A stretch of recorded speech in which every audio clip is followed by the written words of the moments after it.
አብርሽን ይቅርታ ጠየቀች ነው የምላችሁ። እንግዲህ ብታምኑም ባታምኑም ማለት ነው። የዘፈን ዳርዳሩ እስክስታ ነው። መጀመሪያ ጥፋትሽን እመኚ። የምን ደበስበስ ለበስበስ ብሎ ነው የምን ደበስበስ ያደረግሽውን በዚህ በልጅነት ጠቋይ ቤት የተመላለሽውን እያንዳንዱ ነገር ተናዘዥ። ከዛ በኋላ ነው ይቅርታ። ምንድነው ነገሩን ድብስብስብስብስ አድርገሽ የተዳፈነ እሳት አድርገሽ ከዛ ሶሪ ምትዩ። እኔ አንቺ አይደለሽም ልዑል በጣም ያሳዝነኛል የእውነት።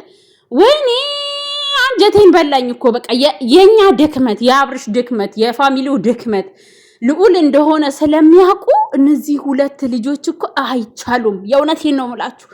ይዛው ቅፍ አድርጋ ይቅርታ ካላልከኝ አልነሳም ልጁን ይዛ በቃ ህዝቡ ልጅህን አሳድጋ አብርሽ ልጅህን እዚች ጋር እኮ መግባባት መስማማት ሲችሉ እኮ ነው እዚህ በቪዲዮ ላይ እኮ መጣላት ጀመሩ። ቤተሰብ እዚሁ መጨቃጨቅ መነታረክ ጀመሩ እኮ ሹሃዳ ያኔ እንዴት ነው እነዚህ ልጆች መግባባት የሚችሉት?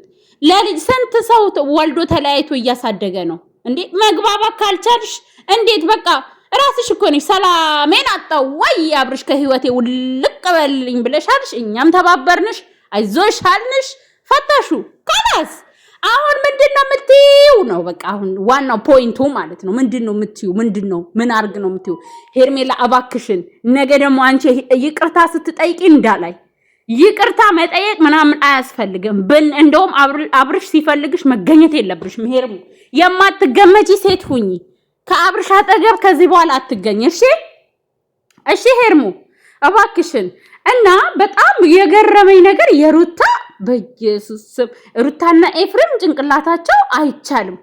ልጅ ይዘው መተው አብርሽ በልጁ እንደማይጨክን ስለሚያውቁ አብርሽ ግን ልካቸውን አጥረግርጎ ብጥርጥር አድርጎ ነው ልካቸውን የነገራቸው። ምክንያቱም ድክመቱን ሁሉ ነገሩን ስለሚያውቁ የሚዲያውን የህዝቡን ድክመት የአብርሽን ድክመት ስለሚያውቁ ልጅ ይዘው መተው እንትናሉ ማለት ነው። እኛ ልዑል እግዚአብሔር ያሳድገው እኛም ደስ ይለን ነበረ። ግን አንቺ ለዛ ሬዲ አይደለሽም። አሁንም ጭቅጭቅ ላይ ነሽ። ጨቀጨቅ